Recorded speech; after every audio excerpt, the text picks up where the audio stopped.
ularga hukumat tomonidan pul berib turiladi. Mana bu UBI degan narsa bor, Universal Basic Income. Umumiy xalqqa o'sha davlat tomonidan summa berib turiladi oyma-oy.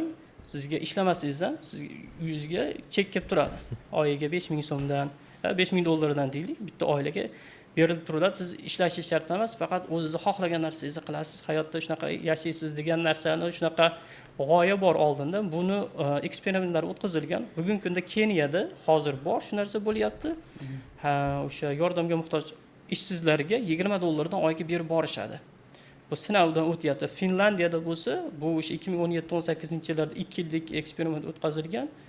560 yevrodan 2 yil davomida berib borilgan oilalarga. Qanaqa bo'ladi? Jamiyatni iqtisodiyotiga qanaqa ta'siri bor-u, bu insoniyatning hayotiga qanaqa ta'siri bo'ladi?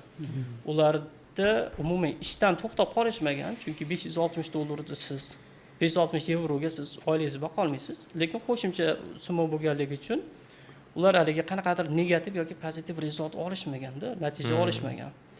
Lekin shu narsani kelajakda bizga surishmoqchi. Hozir katta kompaniya